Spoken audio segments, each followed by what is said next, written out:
So you might want to run for mayor. What's gone on that's really pushing you to want to do this? Um, since the events of September 29th, 2023, I've just seen a decline in the city of Decatur. There's been like a big divide. Some more things have come out since those events have happened, including the third-party review.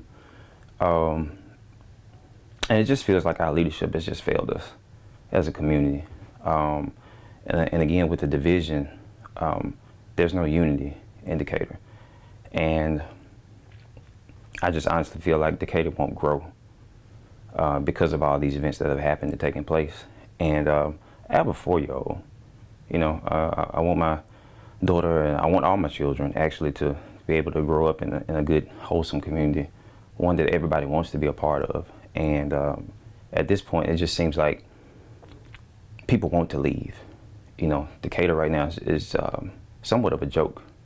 And if I decide to run, I'd just like to restore the faith in the city of Decatur, to bring more growth, more people, more industries, just a good place to live, you know, and that's all it is.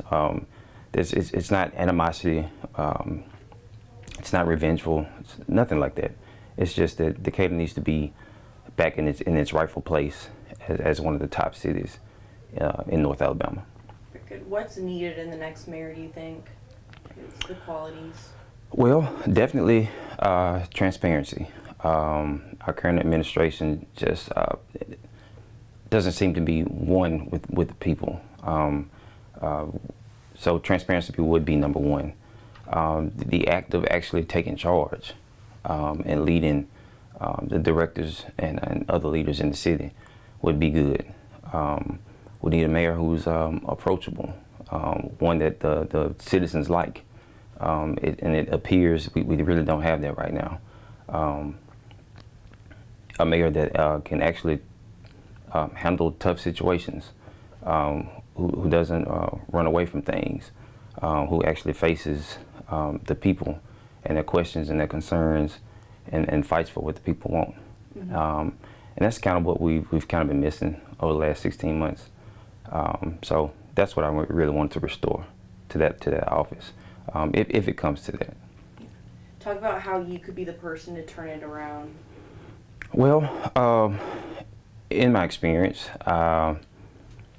most of my jobs have been in servant leadership. You know, so you can't lead unless you serve, and that's all I know how to do. And I think if I take on this position, I would be more than willing to serve the citizens of Decatur, to address their concerns, bring it to the proper people who can make those things happen, and push Decatur forward. Mm-hmm.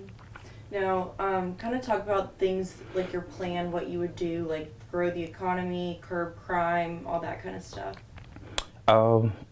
As far as crime goes, that would be left up to the police department.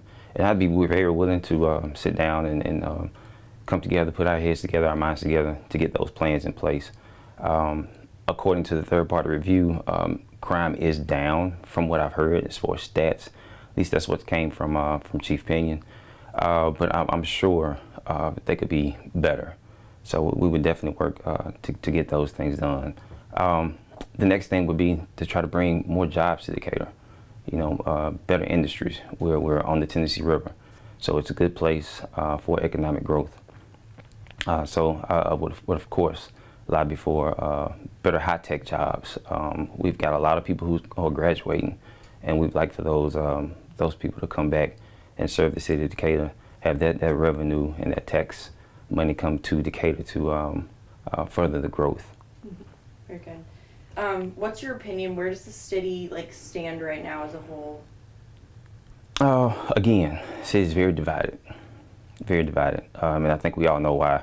And so, you know, there's no reason for me to harp on that too much. But the city as a whole is divided, and we need to be unified. That's the only way that Decatur is going to progress forward. And I just don't see it going anywhere. I see it being stagnant if everybody's not on the same page. Mm-hmm. Have you taken a look at the current candidates? I think there's 4 of them who've announced they're running. Do you see anything like kind of lacking in them that would make you want to run? Um, I don't. I can't say that I've really looked at those candidates as anything lacking. I'm just not a person to judge anybody else.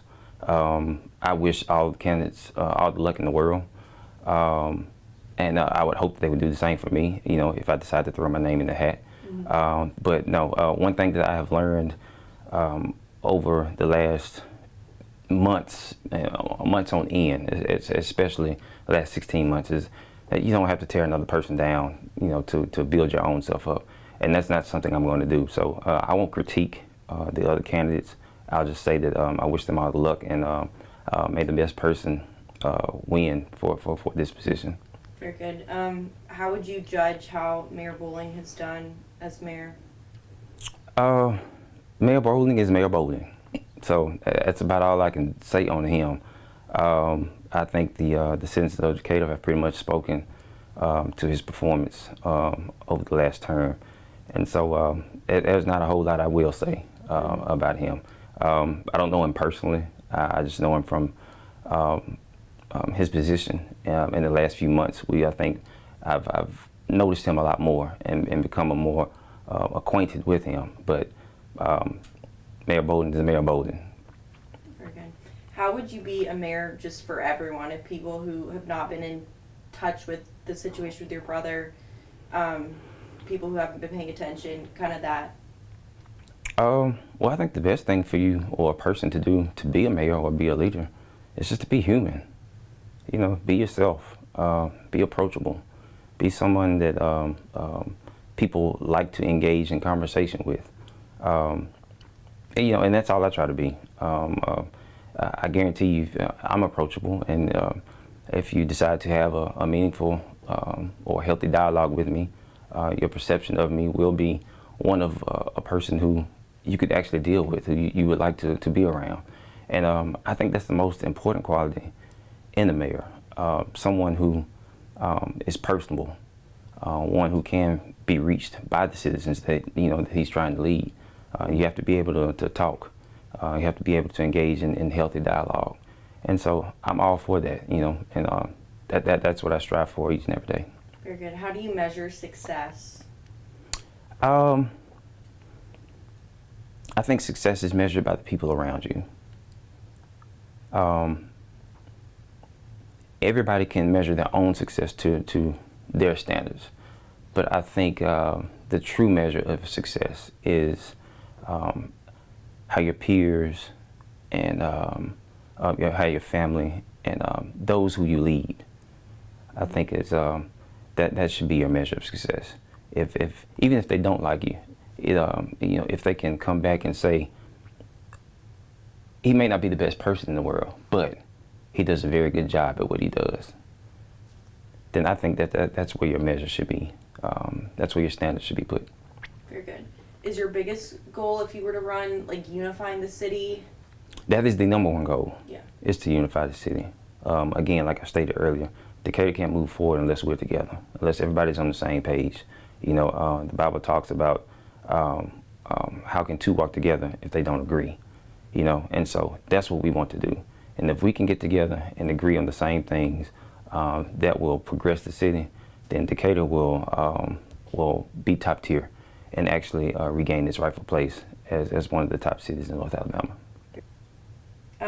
Anything else you could talk about bringing jobs to the city? Like what kind of jobs you want to see?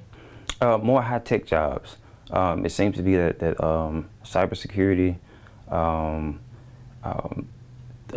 anything with aerospace. You know, we have ULA up in Trinity, the Decatur area. Mm-hmm. So more jobs that would appeal to those type of areas is what I would like to see. I think that's what the economy and the city of Decatur would like to see. Yeah. That would bring more stability, like I said, more tax revenue, and actually bring more people, you know. And if we can get more housing, you know, Decatur needs more housing, a lot of places, infrastructure, you know, our roads need fixed. So we just want to build up Decatur, you know, make it look appealing to outsiders, to bring them in to boost up our social economic status.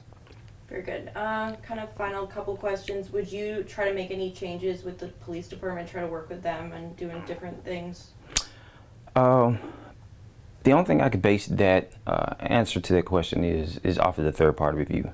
Obviously, there have to be a lot of changes being made, and I'd be glad and willing to sit down with my coworkers and constituents to see what the best course of action would be for that department. Mm-hmm. Very good. Lastly, kind of what is your pitch to voters if you are to get into the race, your kind of elevator pitch? Well, it would be that my goal is to restore social stability, economic growth, unity, and we want to, well, at least I would like to, transform Decatur's pain into progress. You know, we have to move on from where we are right now as a community. You know, it can't be individualized. It can't be with certain communities. It has to be everyone working together. And so, again, my goal would be to unify everybody so that Decatur can move forward. Perfect. And I don't think we got this on camera. When will you decide? That's a good question. So, my family and I are just contemplating the decision. I'm talking it over with not just my wife, but my entire family. My father-in-law is a respected pastor in the community, so he's giving me some guidance. So I would say in the next few weeks, we'll see. Mm-hmm. Very good. Will you tell us no if that's your answer? Well, I'll tell you no Will what. you tell us no if you decide not to run for mayor? Of course, Okay, of course. you'll let us know. I will. Okay.